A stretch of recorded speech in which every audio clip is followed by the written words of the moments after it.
Welcome back. We want to begin 5:30 with the extraordinary story of someone who is very close to us and a very dear to us here at Wish TV. Absolutely. Patty Spitler has been a beloved part of our family for 40 years now, and she wants to share something with you, her battle with breast cancer.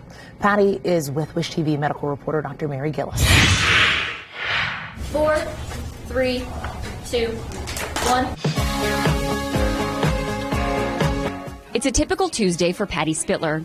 She's on the set of Lifestyle Live, fresh off an interview with actor Channing Tatum about his upcoming film, Dog. I'm going to give it 5 out of 5 dogs. When her segment is over, Patty and her sidekick, who she calls her hot mess butt Mabel, exit the studio and the two head home. As the host of Pet Pals and Great Day TV, this has been the norm for Patty since 2009, after she retired from Wish TV in 2004. Known for her charisma, humor, and brutal honesty, Patty is an Indiana TV icon and broadcast Hall of Famer. But there's another side to Patty, one that she wants to welcome you into. In 2021, in July, I had my mammogram. And they asked me and said, "Did you fall recently?" And I'm kind of clumsy, so I fall a lot. I said, "Yeah." They said, "Well, we think we found a bruise. Come back in 6 months." So 6 months later, I go back, and they're still there, a little bump. And they said, "Let's do a biopsy." And after they did a biopsy, they said I had stage 1 cancer. Breast cancer. It's hard. In March 2020, Patty did what many people across the country did, held off on her annual mammogram. The country was stricken with the coronavirus. In-person checkups were non-existent for fear of infection. For most of those who did the same, it was harmless, but not for Patty. She tells me the lump was small. However, when a person hears the C word, she says, it doesn't matter. There was always the possibility, no matter how slim, the disease could divide, spread, and destroy. This is my breast friend, Dr. Spivey. She's also Patty's oncologist and a person Patty would come to rely heavily on in the months ahead.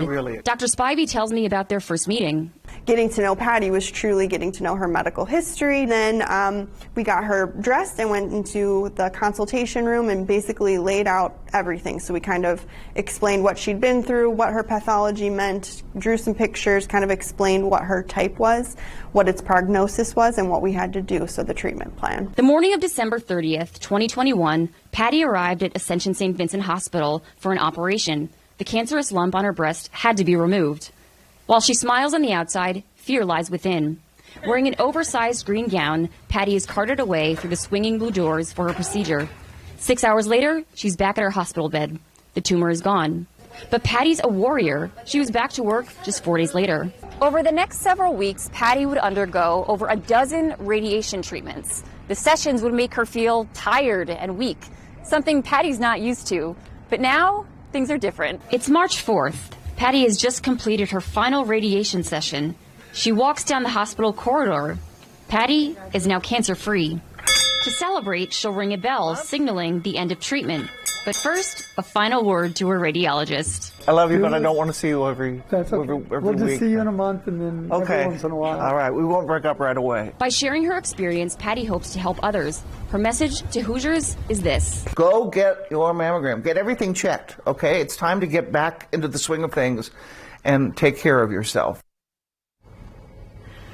Joining me now is the one and only Patty Spitler. Patty, how are you feeling? This has been interesting. It's been an interesting journey and good to share. Thank you so much for taking the time to do this. And the reason I wanted to do this, well, number one is I'm not good at holding secrets. You know, everything good or bad comes out. And I wanted to encourage other people. Let's get back in the swing. As I said, check everything out.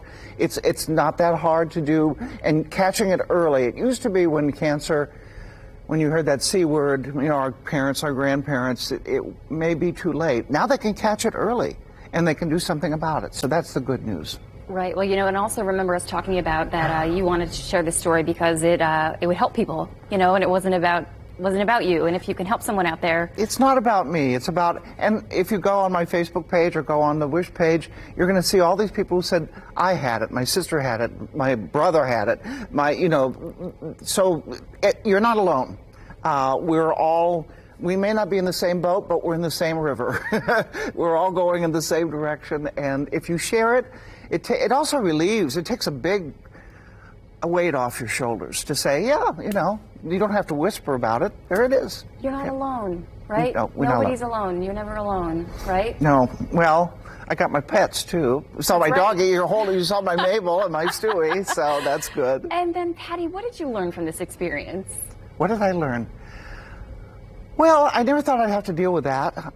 We've all had things happen in our lives, but I never thought I'd hear the C word, and I did.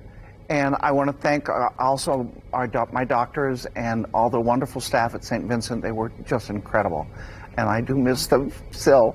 And I learned that you need to open up. Oh, the other thing I learned is that the best part about the word cancer is when after it you say free, cancer-free. Okay, and now I'm going to, you know, be very aware and help other people too to go get everything checked everywhere. Exactly. You said that right at the end of the piece. You said, everybody go get everything checked. Go get your mammogram. Go get your mammogram, whatever it is you need to do. And also it doesn't mean, because not that I know of anybody in my family had cancer. Of course, back then nobody talked about anything. But they say that when you have cancer, then you're the first one. So in your family. So keep that in mind. It doesn't have to be hereditary or run in your family. You can be the only one. So check it. That's a great message. You know, you don't have cancer in your family until you have cancer in your family, right? Yeah. Well, yeah. Patty, so great to see you. Thank you so much for sharing your story. Well, I really want to thank you for letting us tell this, and the wonderful people who helped me on my journey. And I miss some of you guys at St. Vincent, so. Well, thank you again, Patty. Great to see you. And, good to see you. Yeah, great. Okay. Well